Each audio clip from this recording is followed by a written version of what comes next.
Hello बच्चों, चलिए प्रश्न को पढ़ते हैं। मॉस के जीवन चक्र का स्वच्छ नामांकित चित्र बनाइए। इस प्रश्न में हमें क्या करना है? मॉस के जीवन चक्र का स्वच्छ नामांकित चित्र बनाना है। तो आइए देखते हैं। सबसे पहले जो है इस प्रश्न में हम बात करेंगे मुख्य अवधारणा की। मुख्य अवधारणा की बात करते हैं। तो सबसे पहले जो है देखेंगे कि मॉस क्या होते हैं। मॉस के बारे में थोड़ा जानते हैं। मॉस जो होते हैं एक छोटा सा या कह सकते हैं 1 या 2 सेंटीमीटर ऊंचा जो है पौधा होता है। इसमें जो है जड़ों के बजाय जड़ों की जगह जो है एक होता है मूला मास, जो मदद करता है जल और लवण को लेने में। तना जो है इनका, तना की बात करें तो तना जो होता है इनका वो होता है पतला मुलायम, पतला होता है, मुलायम होता है और हरा होता है।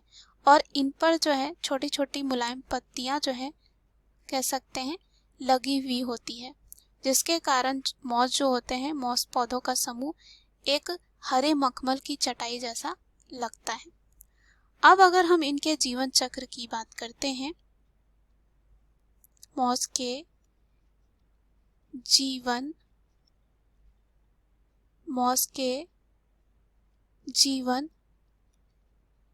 चक्र में आते हैं, तो यहाँ पे जो है मॉस के जीवन चक्र में जो प्रमुख चरण होता है उसे जो है कहा जाता है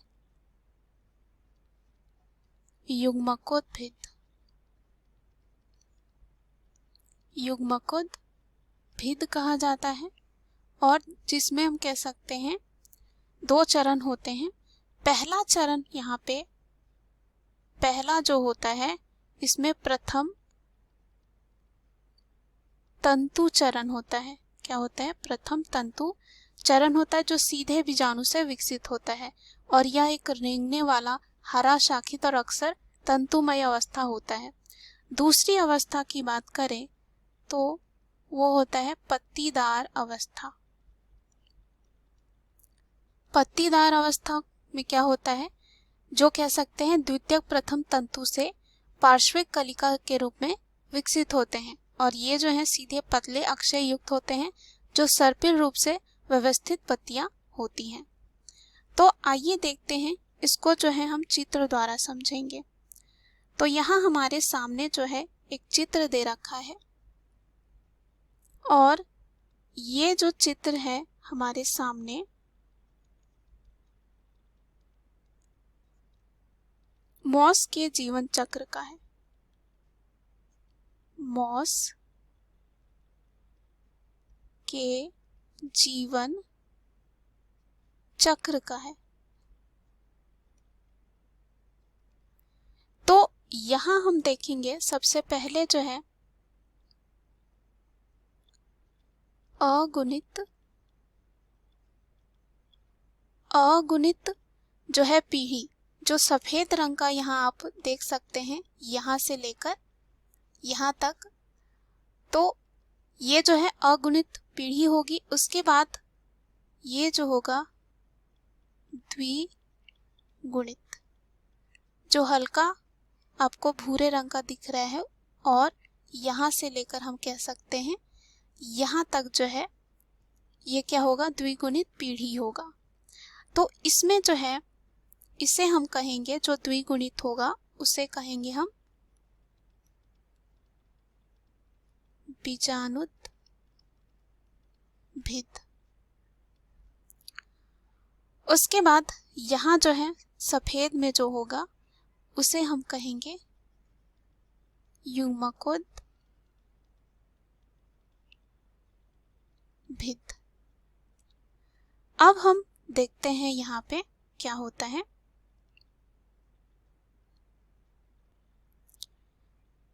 यहाँ से जो है देखते हैं, ये जो होगा प्रथम तंतु, प्रथम जो है तंतु होगा। उसके बाद आगे जो है यहाँ पे युग्मकोद्भिद होते हैं। और कौन सा युग्मकोद्भिद? ये जो होगा, एक होगा मादा युग्मकोद्भिद। यहाँ पे आप देख सकते हैं ये चिन्ह जो है ये है मादा युग्मकोद्भिद, युग्मकोद्भिद। उसके बाद इधर जो है यहाँ पे हम जो है देख सकते हैं ये जो होगा नर युग्मकोद्भिद।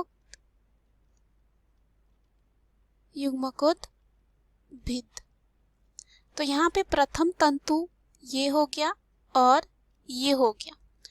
उसके बाद आगे जाकर जो नर युग्मकोद्भिद है, यहाँ पे ये संरचना एक होती है जिसे हम कहते हैं पुंधानी। इसे कहा जाता है पुंधानी, जहां से शुक्राणु का निर्माण होगा, शुक्राणु। उसके बाद अगर हम नीचे आते हैं, जो मादा युग्मकोद्भिद है, आगे जाकर ये जो है इसे हम कहते हैं स्त्रीधानी। इसे कहा जाता है स्त्रीधानी। और ये जो है यहाँ पे बनाएगा अंडा, या कह सकते हैं अंडाणु।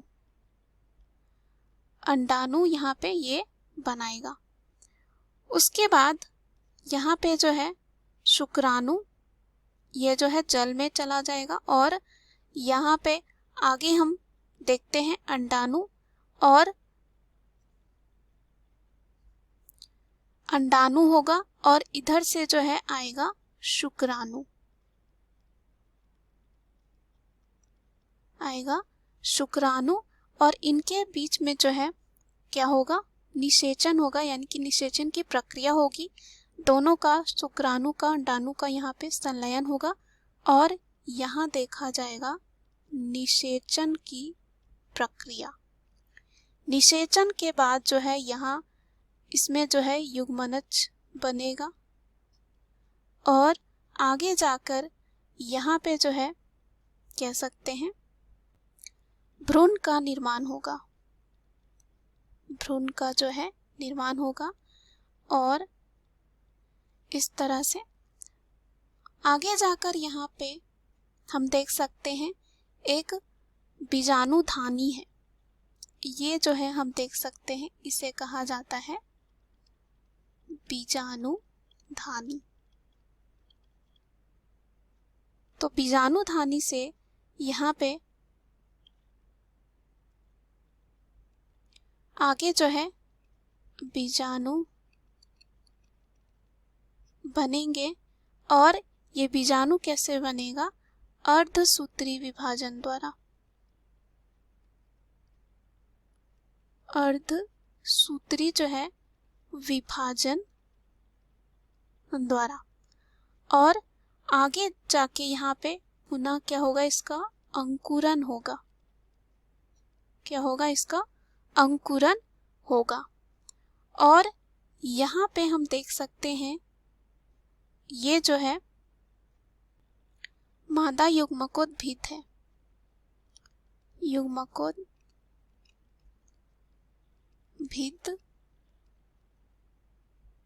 है।